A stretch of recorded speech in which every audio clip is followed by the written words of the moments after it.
Di dunia ini kita menganggap 8 hari hanyalah putaran singkat jarum jam. Namun di dimensi lain, 8 hari adalah sebuah kehidupan lengkap.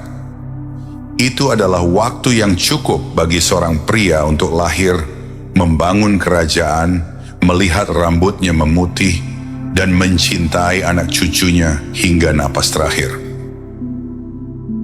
Pertanyaannya bukan lagi tentang seberapa cepat waktu berlalu, tapi tentang di mana sebenarnya Anda sedang berpijak saat ini. Semua ini tertulis rapi dalam sebuah catatan kuno yang disebut Yoga Wasista, sebuah teks yang melampaui batasan usia, yang narasinya tidak terasa seperti sebuah mitologi, melainkan sebuah laporan teknis tentang cara kerja alam semesta. Para pemikir besar tidak melihat teks ini sebagai kumpulan cerita, melainkan sebagai sebuah dialog antara fisika kuantum dan kedalaman psikologi. Ia tidak berbicara tentang dewa-dewa yang jauh di langit, melainkan tentang satu subjek yang paling dekat dengan kita, namun paling jarang kita pahami, yaitu kesadaran. Di dalamnya terdapat sebuah peringatan yang dingin namun begitu jujur, bahwa realitas yang kita anggap objektif ini sebenarnya hanyalah sebuah struktur yang rapuh. Sebuah struktur yang terus-menerus dibangun oleh persepsi kita sendiri.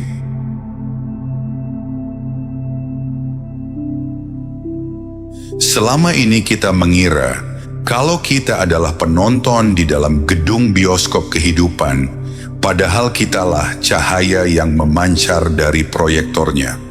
Tanpa kesadaran yang mengalaminya, dunia ini tidak lebih dari sekadar ruang kosong yang sunyi. Ada sebuah cerita yang begitu relevan untuk ini, sebuah kisah yang dimulai dari sebuah titik yang paling manusiawi, yakni rasa kehilangan.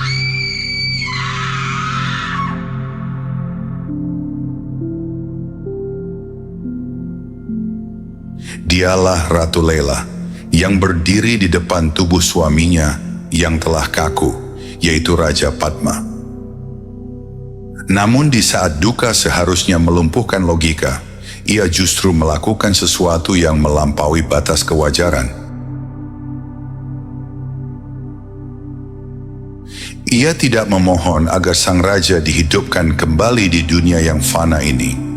Ia justru mengunci dirinya dalam meditasi yang tak tergoyahkan. Satu-satunya keinginannya hanyalah bertemu kembali dengan suaminya, meski di dunia yang berbeda. Dalam keheningan yang absolut, ia memuja Dewi Saraswati, sang manifestasi kebijaksanaan, pengetahuan, dan pemilik arus kesadaran. Namun ketika Dewi Saraswati berkenan hadir, beliau tidak memberikan penghiburan emosional yang dangkal. Ia hadir untuk memberikan sebuah pergeseran persepsi yang radikal. Sang Dewi tidak membangkitkan jasad sang raja, melainkan ia membukakan mata batin Lela untuk melihat sesuatu yang disebut Chida Akasha, yaitu sebuah ruang kesadaran.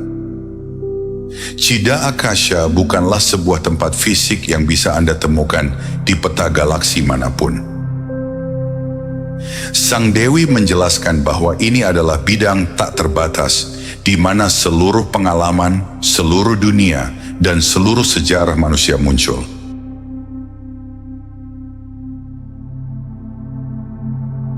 Melalui bimbingan Saraswati, Lela menyadari satu rahasia besar yang dingin, bahwa dunia ini tidak berada di luar sana, yang jauh di ujung ruang angkasa. Sebaliknya, seluruh alam semesta inilah yang sedang meringkuk di dalam ruang kesadaran. Dengan bimbingan Dewi Saraswati, kesadaran Lela mulai meluruh. Ia tidak lagi melihat dengan mata fisik, melainkan melalui cahaya kesadaran yang dibukakan oleh sang dewi. Di saat itulah dinding istananya memudar, digantikan oleh lapisan-lapisan realitas yang bertumpuk satu sama lain. Saraswati membawa Lela melintasi batas dimensi, menuju sebuah kerajaan yang sama sekali asing. Di sana, Lela menemukan pemandangan yang mengguncang logikanya. Ia melihat suaminya, Raja Padma, namun pria itu kini dikenal sebagai Raja Widurata.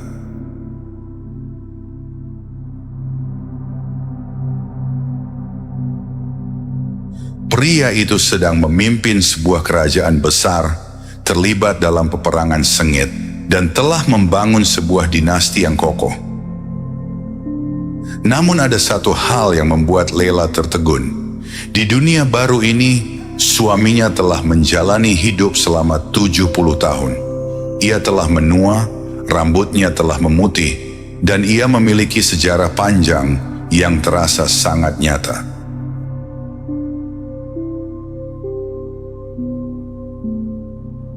Kehancuran logika Lela mencapai puncaknya saat ia menyadari satu fakta. Di dunianya sendiri, Raja Padma baru saja menghembuskan napas terakhir 8 hari yang lalu. Disinilah sang dewi menjatuhkan sebuah kebenaran yang berat, bahwa 8 hari dan 70 tahun bukanlah 2 jam yang berjalan dengan kecepatan berbeda. Keduanya adalah 2 skala pengalaman yang berbeda, namun terjadi di dalam ruang yang sama, yaitu ruang kesadaran. Fenomena ini membuktikan bahwa waktu bukanlah sesuatu yang objektif di luar sana, melainkan sebuah narasi yang diciptakan oleh pikiran saat ia bergerak dari satu pengalaman ke pengalaman lainnya. Kehancuran logika Lela belum berakhir. Ia bertanya kepada Dewi Saraswati dengan satu pertanyaan yang lebih mendasar. Dari mana dunia ini bermula? Bagaimana mungkin sebuah kerajaan, sejarah, dan kehidupan yang begitu detail bisa muncul secara tiba-tiba? Saraswati kemudian menarik kesadaran Lela lebih jauh ke belakang, menembus lapisan waktu, hingga mereka tiba di sebuah gubuk kecil yang sunyi.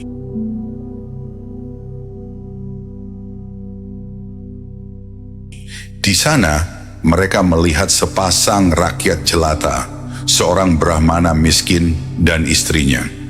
Dalam sebuah momen yang tampak remeh, sang istri melihat seorang raja melintas dengan kereta emas dan pengawalan yang megah.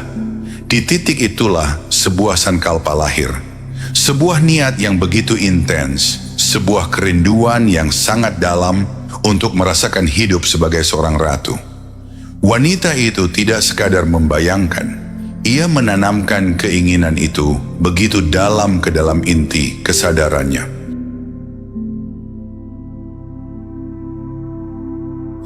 Dewi Saraswati menjelaskan sebuah rahasia besar. Keinginan yang sangat fokus dan mendalam memiliki kekuatan untuk membentuk struktur realitas. Sankalpa dari wanita Brahmana miskin, itulah yang kemudian meledak menjadi realitas hidup Ratu Lela. Dan kini, duka serta kerinduan Lela menjadi benih yang menciptakan dunia bagi Raja Widurata. Maka dari kisah ini, kita belajar sebuah kebenaran yang dingin di sini, bahwa dunia yang kita anggap sebagai benda padat dan nyata, sebenarnya hanyalah bahan pikiran yang mengeras. Realitas kita hanyalah gema dari keinginan-keinginan yang belum terselesaikan. Mungkin semua ini terdengar seperti sebuah metafora kuno, hingga kita melihat apa yang ditemukan oleh sains modern di bawah mikroskop mereka.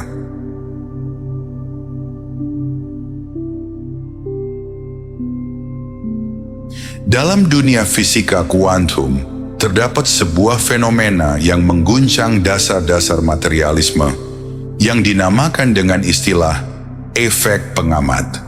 Para ilmuwan menemukan bahwa subjek yang mengamati memiliki pengaruh langsung terhadap objek yang diamati.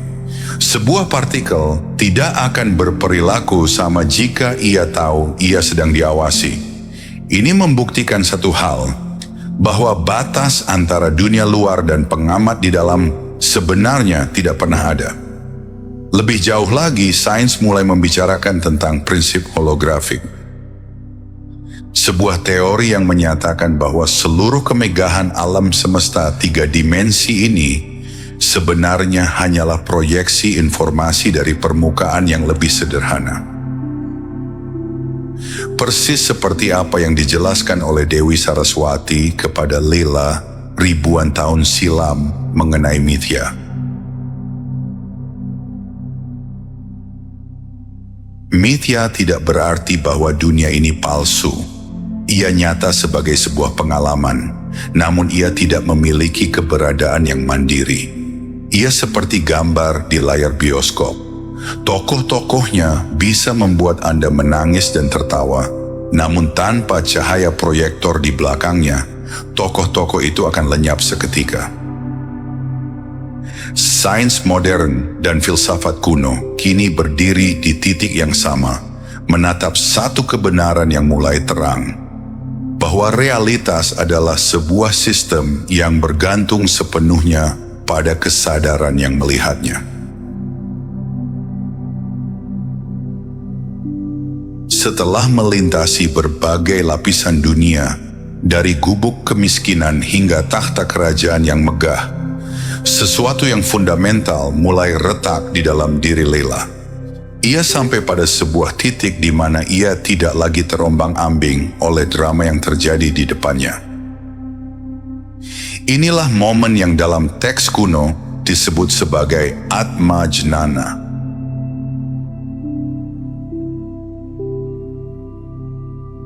Lela mulai menyadari sebuah kebenaran yang sunyi, bahwa dirinya bukanlah tokoh yang sedang terjebak di dalam cerita-cerita tersebut.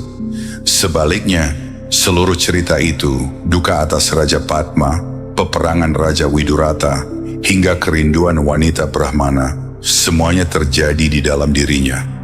Ia bukan lagi sang pemeran, melainkan ia adalah layar abadi, tempat film kehidupan ini diputar.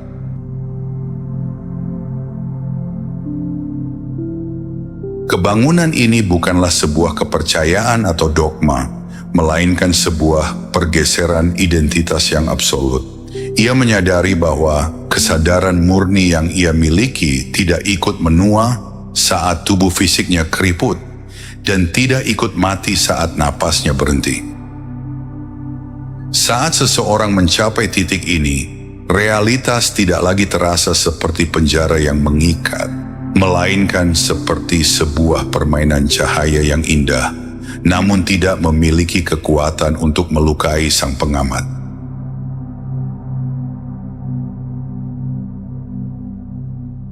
Lela telah menemukan keheningan di tengah badai simulasi. Ia telah terbangun di tengah mimpi yang masih berlangsung. Pada akhirnya, kisah Ratu Lela bukan sekadar catatan tentang masa lalu, melainkan cermin bagi kita yang hidup di masa sekarang. Kita semua sedang membawa sankalpa kita masing-masing.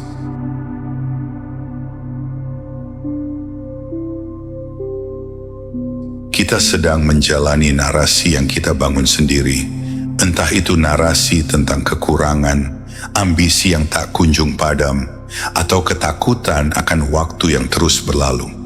Kita terlalu sibuk memperbaiki dekorasi di dalam mimpi, hingga kita lupa pada satu fakta sederhana, bahwa kita adalah sang pemimpi. Pertanyaannya sekarang adalah, narasi apa yang sedang berjalan di latar belakang hidup Anda saat ini? Apakah Anda sedang membangun kerajaan di atas pasir yang rapuh? Atau Anda sudah mulai menyadari bahwa Anda adalah ruang luas yang menampung semua kejadian itu?